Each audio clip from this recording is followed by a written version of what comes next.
అందరికీ నమస్కారం. నేను మీ రవికిరణ్ వేలూరి. ఈ రోజున 9వ తేదీ నుంచి 15వ తేదీ వరకు వార ఫలాలు ఏ విధంగా ఉండబోతున్నాయో, ద్వాదశ రాశుల వారు వాళ్ళ యొక్క అనుకూలతలు ఏ రకంగా ఉన్నాయి, ప్రతికూలతలు ఏ రకంగా ఉన్నాయి, వాళ్ళ యోగాలు ఏమిటి, వాళ్ళు ఏ పరిహారాలు చేసుకోవాలి అనే విషయాన్ని గురించి మరికొద్దిసేపట్లో మీకు చెప్పడం జరుగుతోంది. తులారాశి వారు ఈ వారంలో ఎలాంటి ఫలితాలు ఉంటాయి అనే విషయాన్ని గురించి మనం తెలుసుకోవడం జరుగుతుంది.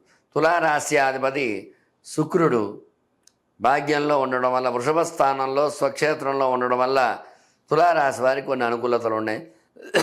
అలాగే పంచమంలో శని సంచారము, షష్టమంలో రాహు సంచారము, సప్తమంలో కుజ సంచారము, అష్టమంలో ఈ యొక్క బుధ గురు శుక్ర సంచారం వల్ల అష్టమం ఇబ్బంది కలిగించే స్థానం కాబట్టి అష్టమ స్థానం.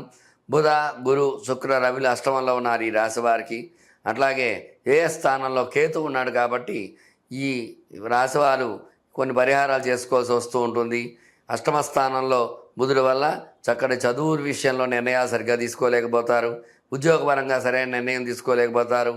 అట్లాగే అష్టమంలో గురుడు ఉండడం వల్ల, గురు బలం తక్కువగా ఉండడం వల్ల సరైనటువంటి నిర్ణయాలు చేయలేకపోతూ ఉంటారు.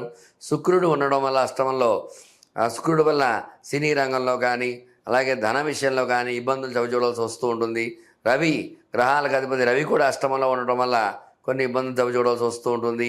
అట్లాగే వ్యయ స్థానం 12వ స్థానంలో కేతు సంచారం వల్ల జ్ఞానకారకుడైన కేతువు 12వ స్థానంలో వ్యయంతో కూడిన చదువులు, అంటే విదేశాలకు వెళ్ళాలన్నా ఏదైనా నిర్ణయాలు చేయాలన్నా డబ్బుతో కూడుకున్న మట్ట వల్ల మాత్రమే అవుతూ ఉంటాయి వీళ్ళకి.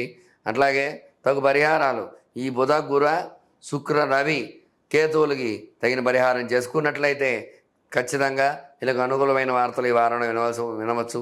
అట్లాగే ఉద్యోగపరంగా, విద్యాపరంగా, వ్యాపారపరంగా ఇబ్బందులు లేకుండా ఉండాలంటే వీళ్ళు తప్పకుండా నవగ్రహాల చుట్టూ 9 ప్రదక్షిణాలు చేస్తూ ఉండాలి.